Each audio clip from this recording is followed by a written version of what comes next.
Alors, comment vous expliquer, encore une fois, de façon simple, la tachycardie ventriculaire sans pouls? En fait, la tachycardie ventriculaire sans pouls ne doit pas être confondue avec une autre tachycardie, celle qu'on appelle la tachycardie auriculaire. Ben, que veut dire le mot tachycardie? D'abord, commençons avec ça. Le mot tachy, il y a le mot tachy, il y a le mot cardie. Alors, on comprend facilement que le mot cardie, ça a rapport avec le cœur. D'accord?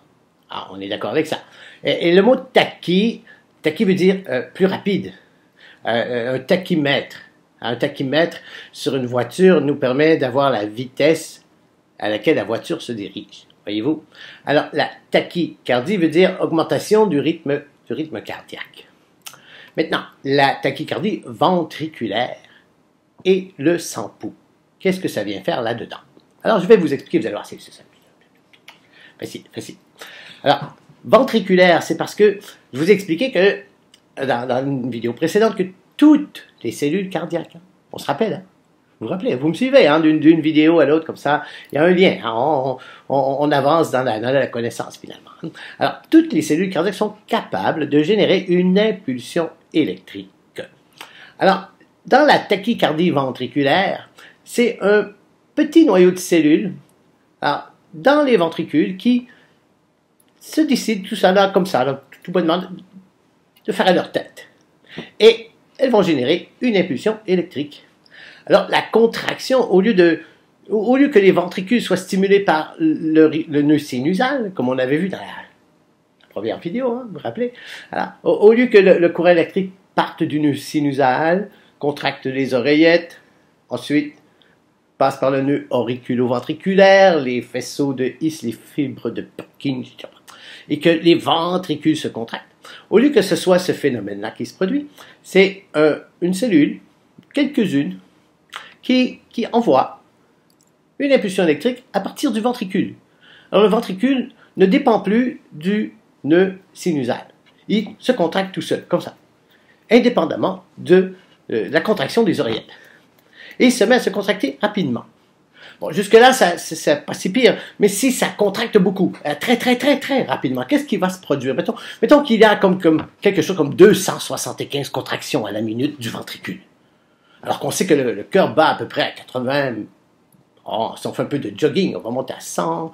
Bon, si on est très en forme au repos, notre cœur va battre à 50 contractions par minute. Mais qu'arrive-t-il si les ventricules se contractent à 275 contractions par minute? Mais voilà ce qui va se passer, c'est que le cœur va se contracter, les ventricules vont se contracter, vont rouvrir, se refermer, rouvrir, se refermer, mais très rapidement. Alors le sang qui arrive par les oreillettes n'aura pas le temps de descendre dans les ventricules. Alors finalement, le cœur va pomper dans le vide. Il va pomper rien. Il ne va pas faire circuler le sang. Il va y avoir une activité mécanique, mais trop rapide.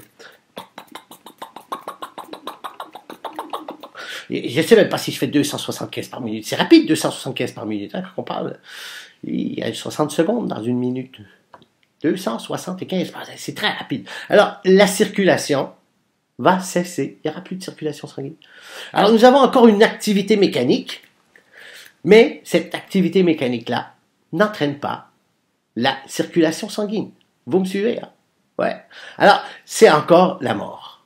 Eh ouais, on s'en sort pas. Je vous ai dit, la vie, c'est une maladie mortelle. Eh ouais, c'est encore la mort. Mais comme il y a encore de l'activité électrique présente, contrairement à l'asystolie, vous vous rappelez la systolie qu'on a vue il y a 3 vidéos, là, une vidéo avant celle d'avant, là. Ouais, la systolie. Il n'y a plus d'activité électrique. Mais dans la tachycardie ventriculaire sans pouls, il y a encore une activité électrique. Et encore là, si on installe un moniteur pour défibriller, alors oui, on a vu que le moniteur défibrillateur agit dans le cas de la fibrillation, mais surprise, il agit aussi dans le cas d'une tachycardie ventriculaire sans pouls. Eh ouais, 2 occasions pour devenir un héros. Mais ça vaut la peine de suivre un cours de premier secours et d'apprendre la RCR et d'apprendre tout comment fonctionne un défibrillateur. On ne sait jamais, vous pourriez sauver une vie. À la prochaine!